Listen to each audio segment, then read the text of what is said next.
ಕರು ಪ್ಲಸ್ ನಾಡು ಕನ್ನಾಡು ಅದು ಕರ್ನಾಟಕ ಆಯಿತು ಅಂತ ಹೇಳ್ತಾರೆ. ಕರು ಪ್ಲಸ್ ನಾಡು ಅಂದ್ರೆ ಏನು? ಕರು ಅಂದ್ರೆ ಎತ್ತರವಾದ ಪ್ರದೇಶ. ನಮ್ಮ ಇಡೀ ಕರ್ನಾಟಕ ದಖನ್ ಪ್ರಸ್ಥಭೂಮಿಯ ಮೇಲೆ ಇದೆ. ಕರಾವಳಿಯ ಭಾಗವನ್ನು ಬಿಟ್ಟರೆ ಅಷ್ಟೂ ಭಾಗ ಎತ್ತರವಾದ, ಹೆಚ್ಚು ಕಡಿಮೆ ಸಮುದ್ರ ಮಟ್ಟದಿಂದ 900 ಮೀಟರ್ ಎತ್ತರದಲ್ಲಿ ಇರ್ತಕ್ಕಂಥ ಈ ಕರ್ನಾಟಕವನ್ನ ಕರುನಾಡು, ಎತ್ತರವಾದ ನಾಡು ಅಂತ ಕರೆದರು. ಎರಡನೇ ಅರ್ಥ ಉಂಟು ಕರ್ನಾಟಕಕ್ಕೆ, ಅದು ಕರಿ ಪ್ಲಸ್ ನಾಡು. ಕರಿ ಪ್ಲಸ್ ನಾಡು ಅದು ಕನ್ನಾಡು, ಕರ್ನಾಟಕ ಆಯಿತು ಅಂತ ಹೇಳ್ತಾರೆ. ಉತ್ತರ ಕರ್ನಾಟಕಕ್ಕೆ ಹೋದ್ರೆ ಅಲ್ಲಿ 9 ಜಿಲ್ಲೆಗಳಲ್ಲಿ ಕಪ್ಪು ಮಣ್ಣನ್ನ ನಾವು ನೋಡಬಹುದು. ಕಪ್ಪು ಮಣ್ಣು ಇರುವ ನಾಡು ಇದು ಕರ್ನಾಟಕ. ಈ ಕಪ್ಪು ಮಣ್ಣಲ್ಲಿ ಹತ್ತಿ ಚೆನ್ನಾಗಿ ಬೆಳೆಯುತ್ತೆ. ಹಾಗಾಗಿ ಇಡೀ ಭಾರತದಲ್ಲಿ ಹತ್ತಿಯನ್ನು ಬೆಳೆಯುವಂತಹ ರಾಜ್ಯಗಳಲ್ಲಿ ನಮ್ಮ ಕರ್ನಾಟಕ ಮುಖ್ಯವಾದದ್ದು. ಹಾಗಾಗಿ ಇದನ್ನ ಕರಿ ಪ್ಲಸ್ ನಾಡು, ಕನ್ನಾಡು ಅಂತ ಕರೆಯುವ ಒಂದು ವಿಚಾರ ಉಂಟು. ಕನ್ನಡವೆಂದರೆ ಬರಿ ನುಡಿಯಲ್ಲ, ಹಿರಿದಿದೆ ಅದರರ್ಥ. ಜಲವೆಂದರೆ ಕೇವಲ ನೀರಲ್ಲ, ಅದು ಪಾವನ ತೀರ್ಥ. ಪಾವನ ತೀರ್ಥ. ಕನ್ನಡವೆಂದರೆ ಬರಿ ನಾಡಲ್ಲ, ಭೂಪಟಗೆರೆ ಚುಕ್ಕೆ. ಕನ್ನಡವೆಂದರೆ ಬರಿ ನಾಡಲ್ಲ, ಭೂಪಟಗೆರೆ ಚುಕ್ಕೆ. ಮರವೆಂದರೆ ಬರಿ ಕಟ್ಟಿಗೆಯೇ, ಶ್ರೀಗಂಧದ ಚಕ್ಕೆ. ಶ್ರೀಗಂಧದ ಚಕ್ಕೆ. ಕನ್ನಡವೆಂದರೆ ಬರಿ ನುಡಿಯಲ್ಲ, ಹಿರಿದಿದೆ ಅದರರ್ಥ. ಜಲವೆಂದರೆ ಕೇವಲ ನೀರಲ್ಲ, ಅದು ಪಾವನ ತೀರ್ಥ. ಅದು ಪಾವನ ತೀರ್ಥ. ಇವಳು ನಿರರ್ಗಳವಾಗಿ 196 ದೇಶ ಹಾಗೂ ಅದರ ರಾಜಧಾನಿಗಳ ಹೆಸರುಗಳನ್ನು 3 ನಿಮಿಷ 8 ಸೆಕೆಂಡುಗಳಲ್ಲಿ ನೋಡದೆ ಹೇಳಿರುತ್ತಾಳೆ. ಈ ಸಾಧನೆಯು Indian Book of World Record ಅಲ್ಲಿ ದಾಖಲೆಯಾಗಿದೆ. ಇವಳು 45 ಅಕ್ಷರಗಳುಳ್ಳ ಪದವನ್ನು ನೆನಪಿನಲ್ಲಿ ಇಟ್ಟುಕೊಂಡಿರುತ್ತಾಳೆ. ಇದು ನಮ್ಮ ಆಯುಷ್ ಟಿವಿಯಲ್ಲಿ ಪ್ರಸಾರಗೊಂಡಿದೆ. ಒಂದು ಜೋರಾದ ಚಪ್ಪಾಳೆಯೊಂದಿಗೆ ಅಕ್ಷರವನ್ನು ವೇದಿಕೆಗೆ ಕರೆಯೋಣ. ಜೋರಾದ ಚಪ್ಪಾಳೆ ಬರಲಿ. ವರ್ಲ್ಡ್ ಬುಕ್ ರೆಕಾರ್ಡ್ ಸಾಮಾನ್ಯ ಅಲ್ಲ.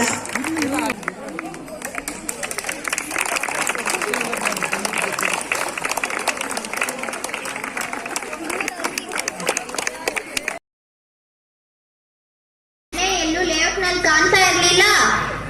ಊರಿಗೆ ಹೋಗಿದ್ದೆ, ಮತ್ತೆ ಕಾರ್ ಇಲ್ಲೇ ಮನೆ ಹತ್ರನೇ ಇತ್ತು. ಬೈಕ್ ಎತ್ಕೊಂಡು ಹೋಗಿದ್ವಿ. ಕಾರ್ ಎತ್ಕೊಂಡು ಹೋಗಿರ್ಲಿಲ್ವಾ? ಕಾರು ಭಾರ ಇರುತ್ತಲ್ವಾ, ಅದಕ್ಕೆ ಬೈಕ್ ಎತ್ಕೊಂಡು ಹೋಗಿದ್ರು ಅನ್ಸತ್ತೆ. ಅವತ್ತು ಪಟಾಕಿ ಅನ್ಸ್ಬೇಕಾದ್ರೆ ನಿನ್ನನ್ನು ಕರ್ದೆ, ನೀನ್ ನೋಡ್ಲೇ ಇಲ್ಲ. ಹೇಳ್ರಿ, ಬೈಕ್ ತಗೊಂಡು ಹೋದ್ರು ಅನ್ನೋಕೆ ಬೈಕ್ ಎತ್ಕೊಂಡು ಹೋದ್ರು ಅಂತ ನೋಡಿ ಮಾಡ್ಕೊಂಡ್ವಿ. ಪಟಾಕಿ ಹಚ್ಚಿದ್ರು ಅನ್ನೋಕೆ ಪಟಾಕಿ ಅನ್ಸಿದ್ರು ಅಂತೀವಿ. ಹಾಲಿಗೆ ಹಾಲು, ಆಲೂಗಡ್ಡೆಗೆ ಆಲೂಗಡ್ಡೆ. ಹ್ಯಾಪಿ ದಿವಾಲಿ ಅಂತ ನೀನ್ ಕೇಳಿಸ್ಕೊಳೇ ಇಲ್ಲ. ಅಯ್ಯೋ, ದೀಪಾವಳಿನ ದಿವಾಲಿ ಮಾಡ್ಬಿಟ್ರ. ದಿವಾಲಿ ಅಂದ್ರೆ ದಿವಾಲಿ ಆಗೋದು ಅಂತ ಅರ್ಥ. ಐ ಮೀನ್ ಬ್ಯಾಂಕ್ರಪ್ಟ್, ಬರ್ಬಾದ್. ಸರಿ ಬಿಡಿ, ನನಗೆ ಕನ್ನಡ ಮಾತಾಡಕ್ಕೆ ಬರಲ್ಲ. ಹಂಗಲ್ಲ, ಬೇಜಾರು ಮಾಡ್ಕೋಬೇಡ. ನಮ್ಮ ತಪ್ಪುಗಳನ್ನು ನಾವೇ ತಿದ್ಕೋಬೇಕಲ್ವಾ? ಇರ್ಲಿ ಬಿಡಿ, ಸಣ್ಣ ದೋಷ ಆಗ್ತಾನೆ ಇರುತ್ತೆ, ಸರಿ ಮಾಡ್ಕೊಳ್ಳೋಣ.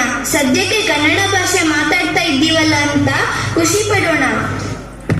ಅದು ನಿಜಾನೇ, ತಪ್ಪೇನೂ ಇಲ್ಲ. ಮನೆಯಿಂದ ಮೇಲೆ ಕಸ ಕಟ್ಟಿ ಇರುತ್ತೆ, ಅದನ್ನು ಆಗಾಗ ಸ್ವಚ್ಛ ಮಾಡಿಕೊಂಡು ಮನೆಯನ್ನ ಸ್ವಚ್ಛವಾಗಿ ಇಟ್ಟುಕೊಳ್ಳೋಣ. ಸಾಧ್ಯವಾದಷ್ಟು ಸರಿಯಾದ ಪದ ಬಳಸೋಣ. ಏನಂತೀರಾ? ನೀನು ಹೇಳಿದ್ದು ನಿಜ, ನಾನೇ ತಪ್ಪು ಅರ್ಥ ಮಾಡ್ಕೊಂಡ್ಬಿಟ್ಟೆ.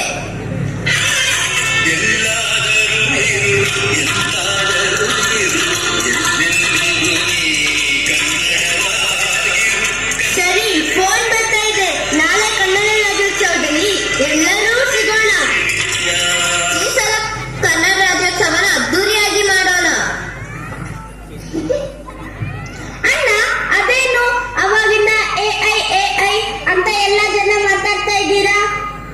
ಅದು ಆರ್ಟಿಫಿಷಿಯಲ್ ಇಂಟೆಲಿಜೆನ್ಸ್ ಅಂತ. ಇವಾಗೆಲ್ಲ ರೇಡಿಯೋ ಇಲ್ಲದೆ ರೇಡಿಯೋ ಕೇಳಬಹುದು, ಟಿವಿ ಸ್ಕ್ರೀನ್ ಇಲ್ಲದೆ ಟಿವಿ ನೋಡಬಹುದು. ಹೌದಾ, ಅದೇಂಗೆ? ನೋಡು, ಇದು AI ರಿಮೋಟ್. ಸರಿ, ರಿಮೋಟ್ ಆಯ್ತು, ಟಿವಿ ಸ್ಕ್ರೀನ್ ಬೇಕಲ್ಲ? ಟಿವಿಗೆ ಸಪರೇಟ್ ಸ್ಕ್ರೀನ್ ಬೇಡ, ಗಾಳಿಯಲ್ಲೇ ಅದೇ ಸ್ಕ್ರೀನ್ ಫಾರ್ಮ್ ಮಾಡುತ್ತೆ. ಅದನ್ನು ವರ್ಚುವಲ್ ಸ್ಕ್ರೀನ್ ಅಂತಾರೆ. ನೀವು ಎಲ್ಲಿರ್ತೀರೋ ಅಲ್ಲೇ ಟಿವಿ ಆನ್ ಮಾಡಬಹುದು. ಇದೇ ಇದರ ವಿಶೇಷ. ಅದು ನಿಮಗೆ ಮಾತ್ರ ಕಾಣಿಸುತ್ತೆ, ಬೇರೆಯವರಿಗೆ ಗೊತ್ತಾಗಲ್ಲ. ಅಯ್ಯೋ, ಇಷ್ಟು ದಿನ ಮೈಸೂರು ಪಾಕಲ್ಲಿ ಮೈಸೂರಿಲ್ಲ, ಧಾರವಾಡ ಪೇಡೆಯಲ್ಲಿ ಧಾರವಾಡ ಇರಲ್ಲ ಅಂತ ಮಾತಾಡ್ತಾ ಇದ್ರು. ಈಗ ನೋಡಿದ್ರೆ ಟಿವಿನಲ್ಲಿ ಸ್ಕ್ರೀನೇ ಇರಲ್ಲ ಅಂತಿದ್ದಾರಲ್ಲಪ್ಪ.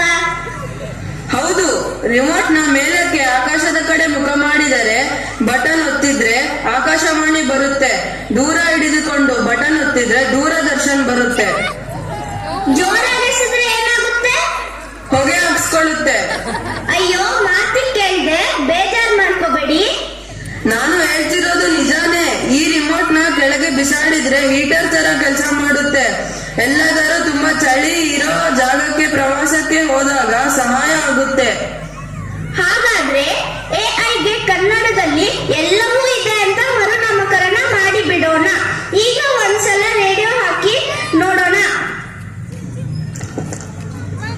ಇಂದು ವಿನಾಯಕ ಬಡಾವಣೆಯಲ್ಲಿ ಕನ್ನಡ ರಾಜ್ಯೋತ್ಸವವನ್ನು ವಿಜೃಂಭಣೆಯಿಂದ ಆಚರಿಸುತ್ತಿದ್ದು, ಈ ಸಂದರ್ಭದಲ್ಲಿ ಪ್ರಧಾನಿ ನರೇಂದ್ರ ಮೋದಿ ಮತ್ತು ಮುಖ್ಯಮಂತ್ರಿ ಸಿದ್ದರಾಮಯ್ಯ ಬಡಾವಣೆಯ ಜನತೆಗೆ ಶುಭ ಕೋರಿದ್ದಾರೆ. ಸೂಪರ್ ಆಗಿದೆ, ಟಿವಿ ಹಾಕಿ ನೋಡೋಣ.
ಇವರ ರಾಜಧಾನಿ ಬನವಾಸಿಯಾಗಿತ್ತು.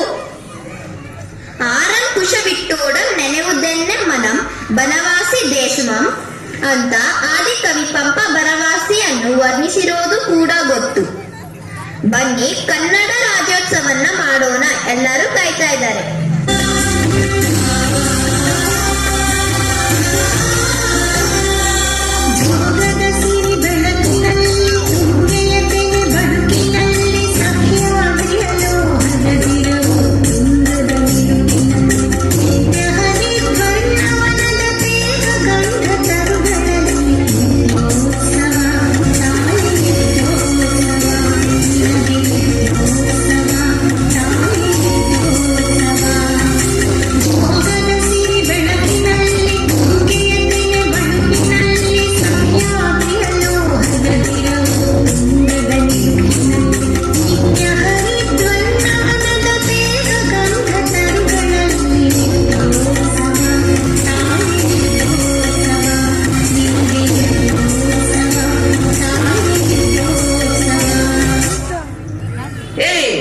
ಯಾಕೆ, ಏನಾಯ್ತು?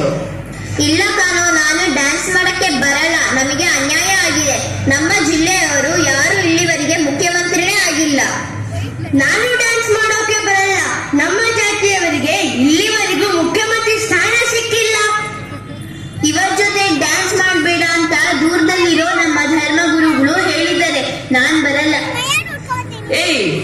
ಏನಾಗಿದೆ ನಿಮಗೆಲ್ಲ? ಸೋರುತ್ತಿರುವುದು ಮನೆಯ ಮನೆಯ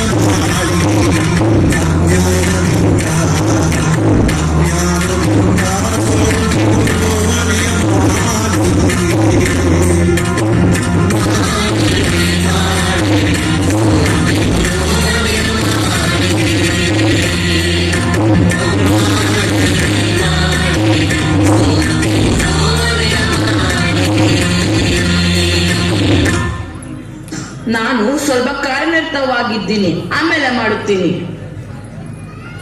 ನಾವೆಲ್ಲ ಒಂದೇ ತಾಯಿ ಮಕ್ಕಳ ತರ ಒಟ್ಟಾಗಿ ಇರಬೇಕು ಕಣ್ರೋ, ಕಚ್ಚಾಡಬೇಡಿ. ನಮ್ಮ ಜಿಲ್ಲೆಗೆ ಅನ್ಯಾಯ ಆದ್ರೆ ಸುಮ್ಮನೆ ಇರಬೇಕಾ? ನಮ್ಮ ಜಾತಿಗೆ ನ್ಯಾಯ ಸಿಗಲಿಲ್ಲ ಅಂದ್ರೆ ಸುಮ್ಮನೆ ಇರ್ಬೇಕಾ? ನಮ್ಮ ಧರ್ಮಕ್ಕೆ ಅನ್ಯಾಯ ಆದ್ರೆ ನೋಡ್ತಾ ಕೂರ್ಬೇಕಾ? ಏನಪ್ಪ ಇದ್ದಕ್ಕಿದ್ದಾಗ ಎಲ್ಲಾ ಸಮಸ್ಯೆಗಳು ಒಟ್ಟಿಗೆ ಶುರು ಆಗ್ಬಿಟ್ಟಿದೆ.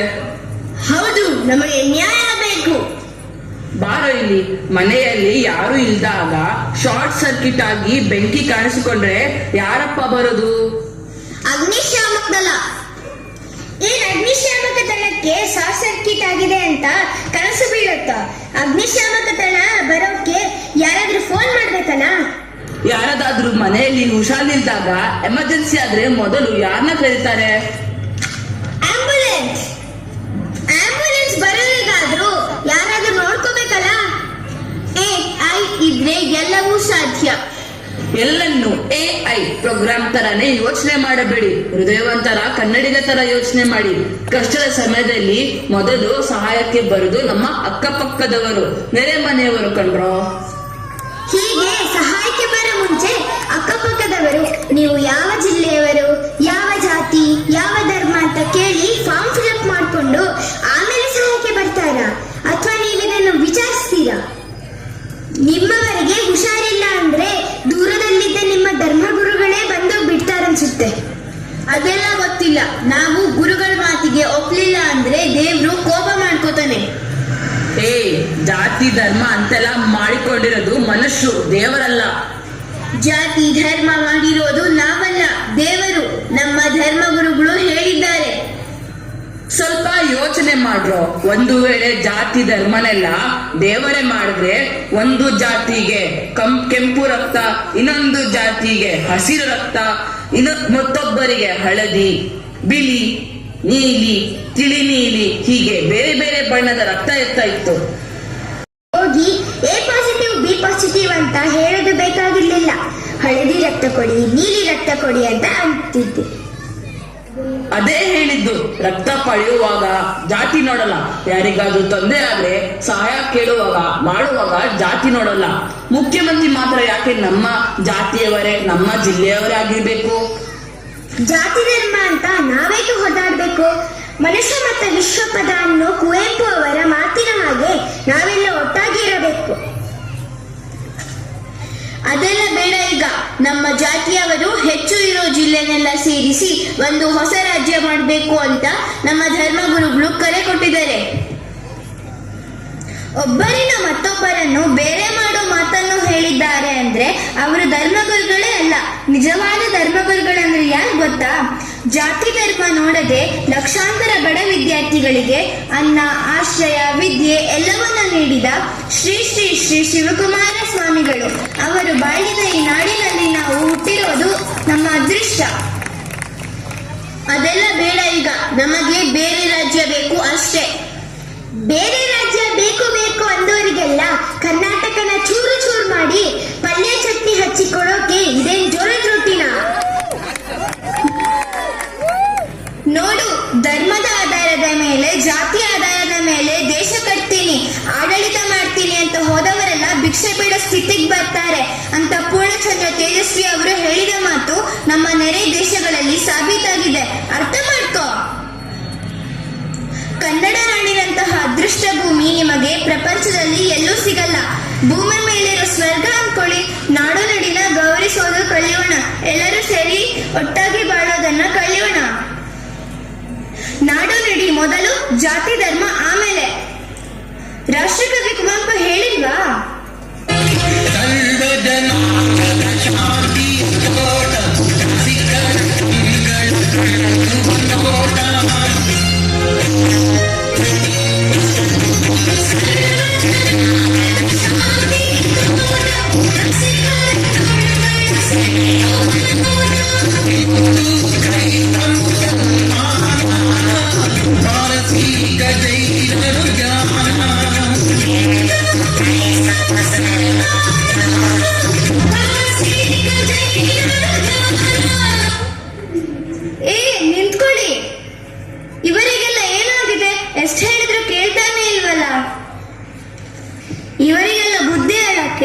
ನಾವು AI ನ ಬಳಸಿ ಒಂದು ಸಾಫ್ಟ್ವೇರ್ ಮಾಡೆಲ್ ಮಾಡೋಣ.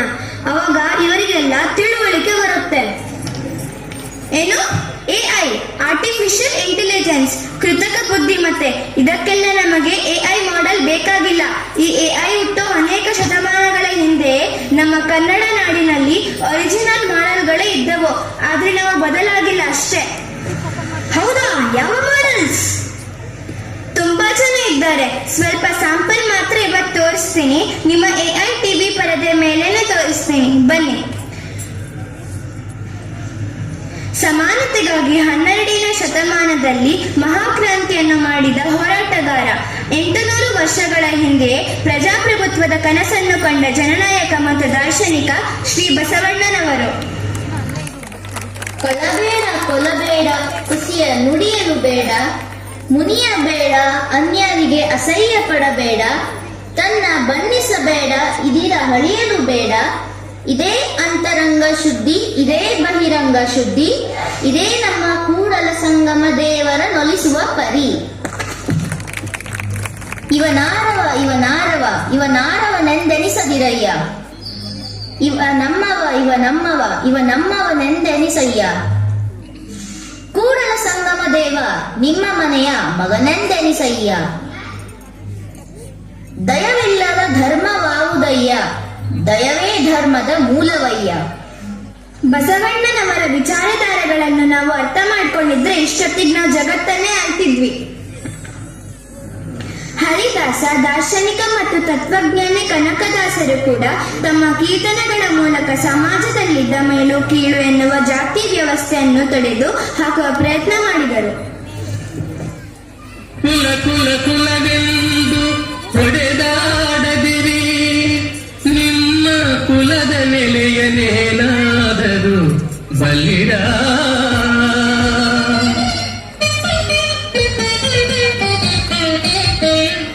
ಕುಲ ಕುಲ ಕುಲವೆಂದು ಹೊಡೆದಾಡದಿರಿ, ನಿಮ್ಮ ಕುಲದ ನೆಲೆಯನೇನಾದರೂ ಬಲ್ಲಿರ ಬಲ್ಲಿರ.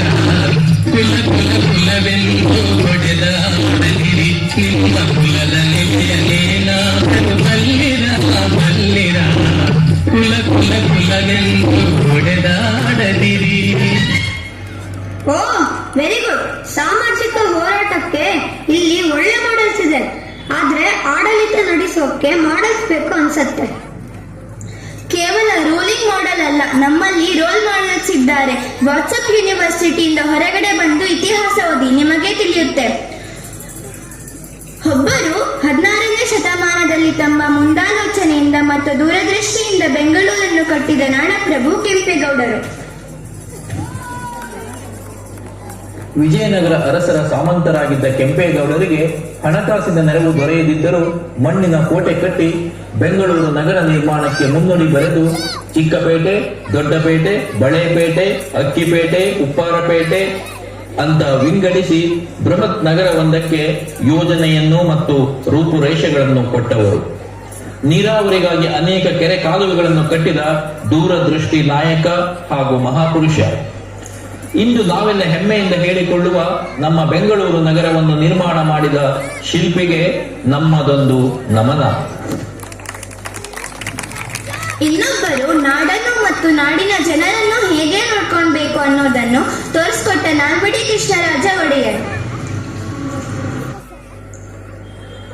ಓಡಾಡುವುದಕ್ಕೆ ಸಿಮೆಂಟ್ ರಸ್ತೆ, ರೈಲು ಮಾರ್ಗ, ನೀರಾವರಿಗಾಗಿ ಕನ್ನಂಬಾಡಿ, ವಾಣಿವಿಲಾಸ ಸಾಗರ ಅಣೆಕಟ್ಟು, ಬೆಳಕಿಗಾಗಿ ಜಲವಿದ್ಯುತ್, ವ್ಯವಹಾರಕ್ಕೆ ಮೈಸೂರು ಬ್ಯಾಂಕ್, ಹಂಚಿನ ಕಾರ್ಖಾನೆ, ಕಬ್ಬಿಣ ಕಾರ್ಖಾನೆ, ಸಾಬೂನು ಮತ್ತು ಕಾಗದ ಕಾರ್ಖಾನೆ, ಸಕ್ಕರೆ ಕಾರ್ಖಾನೆ, ಹೀಗೆ ಕೈಗಾರಿಕೆಗಳ ಅಭಿವೃದ್ಧಿ, ಹೆಣ್ಣು ಮಕ್ಕಳ ಶಿಕ್ಷಣಕ್ಕಾಗಿ ಕಾಲೇಜು, ಭಾಷೆಗಾಗಿ ಕನ್ನಡ ಸಾಹಿತ್ಯ ಪರಿಷತ್ತು, ಉದ್ಯಾನವನಗಳು, ಸಮಾನತೆ ಮತ್ತು ಸಮಾಜ ಸುಧಾರಣೆಗೆ ಅನೇಕ ಕಾನೂನುಗಳನ್ನು ಜಾರಿಗೆ ತಂದು ಮಾದರಿ ಆಡಳಿತ ನಡೆಸಿದ ನಮ್ಮ ನಾಲ್ವಡಿ ಕೃಷ್ಣರಾಜ ಒಡೆಯರಿಗೆ ಅನಂತ ಅನಂತ ಪ್ರಣಾಮಗಳು. ಇಲ್ಲ, ಇವರು ರಾಜರೇ ಅಲ್ಲ. ಏನು? ಅವರು ಕರ್ನಾಟಕದ ಪಾಲಿಗೆ ದೇವರು ಸಮಾನ ಅಂತ ಹೇಳೋದಕ್ಕೆ ಬಂದೆ. ಹೌದು, ಗಾಂಧೀಜಿಯವರು ಇವರನ್ನು ರಾಜಶ್ರೀ ಎಂದು ಕರೆದಿದ್ದರು. ಇಷ್ಟೇ ಅಲ್ಲದೆ ಕವಿಗಳು ಪದ್ಯ, ಗದ್ಯ, ನಾಟಕ, ಬರಹ, ಭಾಷಣ ಹೀಗೆ ಎಲ್ಲದರ ಮೂಲ ಮೂಲಕ ಜನರಿಗೆ ತಿಳಿಸಿ ಹೇಳೋ ಪ್ರಯತ್ನ ಮಾಡಿದ್ರು. AI ನಲ್ಲಿ ಇನ್ನೊಂದು ಆಪ್ಷನ್ ಇದೆ. ಒಂದು ವೇಳೆ ಆ ಹಿರಿಯ ಕವಿಗಳೆಲ್ಲ ಈಗ ಮತ್ತೆ ಹುಟ್ಟು ಬಂದ್ರೆ ಏನ್ ಮಾಡಬಹುದು ಅಂತ ಒಂದು ಇಮ್ಯಾಜಿನೇಷನ್ ಅನ್ನ ಮಾಡುತ್ತೆ. ನೋಡ್ಕೊಂಡು ಬರೋಣವಾ? ಸರಿ, ಹಾಗಾದ್ರೆ ಈಗ ನಮ್ಮ ವರಕವಿ ದ ರಾ ಬೇಂದ್ರೆ ಮತ್ತು ರಾಷ್ಟ್ರೀಯ ಕವಿ ಕುವೆಂಪು ಅವರನ್ನು ಕರೆಯೋಣ. ವಿಶ್ವಮಾತೆಯ ಗರ್ಭ ಕಮಲ ಜಾತ ಪರಾಗ ಪರಮಾಣು ಕಿಚ್ಚಿನ ವಿಶ್ವಮಾತೆಯ ಗರ್ಭ ಕಮಲ ಜಾತ ಪರಾಗ ಪರಮಾಣು ಕಿಚ್ಚಿನಾನು ಭೂಮಿ ತಾಯಿಯ ಮೈಯ ಹಿಡಿ ಮಣ್ಣ ಗುಡಿಗಟ್ಟಿ ಮುತ್ತಂತ ಮುಚ್ಚಿನ ಭರತ ಮಾತೆಯ ಕೋಟಿ ಕಾರ್ತಿಕೋತ್ಸವದಲ್ಲಿ ಮಿನುಗುತ್ತಿನ ಜ್ಯೋತಿ ನಾನು. ಏತಮ್ಮ, ನ್ಯಾಯ ಸಿಗಲಿಲ್ಲ ಅಂದ್ರ ಎಲ್ಲರೂ ಹೋಗಿ ಅದನ್ನ ತಗೊಂಡಿಲ್ಲಿಗೆ ಬಾ. ಇಲ್ಲ ಅದು ಸಿಗೋ ಜಾಗಕ್ಕೆ ನೀನೇ ಹೋಗಿ ಬಿಡು. ಇಲ್ಲಿ ಒದರ್ತಾ ಕುಂತ್ರೆ ಕೆಲಸ ಆಗಂಗಿಲ್ಲ. ಓ ನನ್ನ ಚೇತನ, ಹಾಗೂ ನೀ ಅನಿಚೇತನ, ರೂಪಗಳನ್ನು ದಾಟಿ ನಾಮಕೋಟಿಗಳನ್ನು ಮೀಟಿ ಎದೆಯ ಬಿಲಿಯ ಭಾವದೀಟಿ. ಓ ನನ್ನ ಚೇತನ, ಹಾಗೂ ನೀ ಅನಿಚೇತನ. 100 ಮತದ ಹೊಟ್ಟೆ ತೂರಿ ಎಲ್ಲ ತತ್ವ ಎಲ್ಲೆ ಮೀರಿ ನಿರ್ದಿಗಂತವಾಗಿ ಏರಿ. ಓ ನನ್ನ ಚೇತನ, ಹಾಗೂ ನೀ ಅನಿಚೇತನ. ಬೇಂದ್ರೆ ಅವರೇ, ಇವರಿಗೆಲ್ಲ ಹೀಗೆ ಹೇಳಿದರೆ ಅರ್ಥವಾಗುವುದಿಲ್ಲ.